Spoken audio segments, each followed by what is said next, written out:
So they did a list here of it's a report released by the Organization for Economic Cooperation and Development.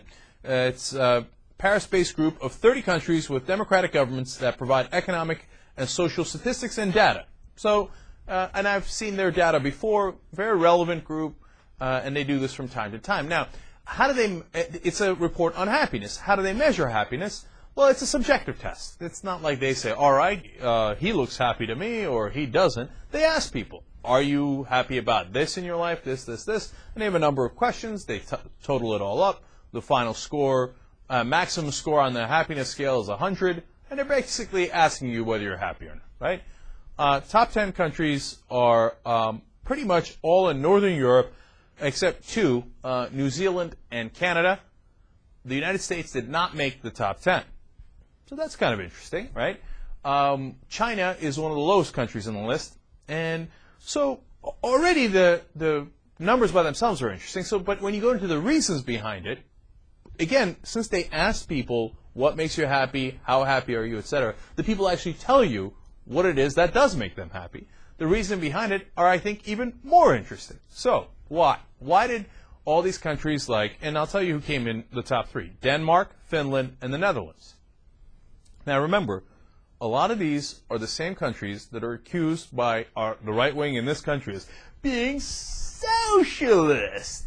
Look at that. They're suffering in those countries because they don't have our free market, laissez-faire, unfettered capitalism, right? Daily Show did a brilliant mockery of this. They sent a correspondent to Sweden where he was going around saying, oh, look at the lives they lead because they're such a socialist country. And they live perfectly good lives, and that's why they score so well in the study along with Denmark, Finland, and Netherlands. Now, there is no...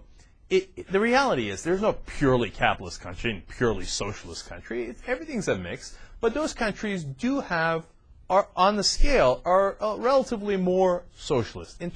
All that means is their government takes care of some more functions than ours do. For example, ours takes care of police and fire and military, as do theirs, obviously. But they also take care of health care, for example. And they also provide workers with more vacation. For example, in Sweden, you get 10 paid weeks of vacation.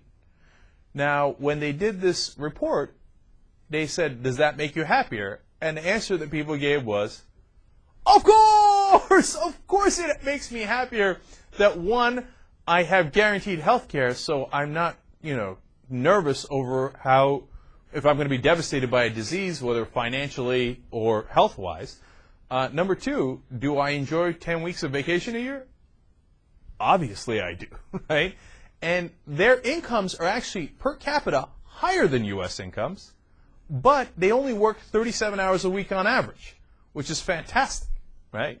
So it's a social life balance that is better than ours, and that's why they score higher on these tests. Now, in China, the reason they rank so low is, one, they make less money, and by the way, money does make you happier.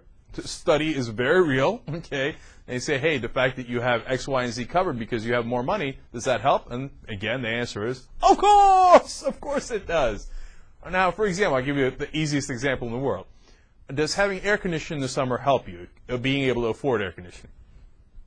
Obviously, right? It's miserable without air conditioning, especially if you live in really warm places. I mean, these are the most obvious things in the world. So in China, one, they make a lot less. Their GDP per capita is a little over $3,000. In the European countries, it's up to 60, and in one country, up to over $90,000, okay? So let me see. By the way, Norway ranks highest in GDP, 98,822 in the world. But they're only ninth on the happiness list, so it's not just money that makes a difference.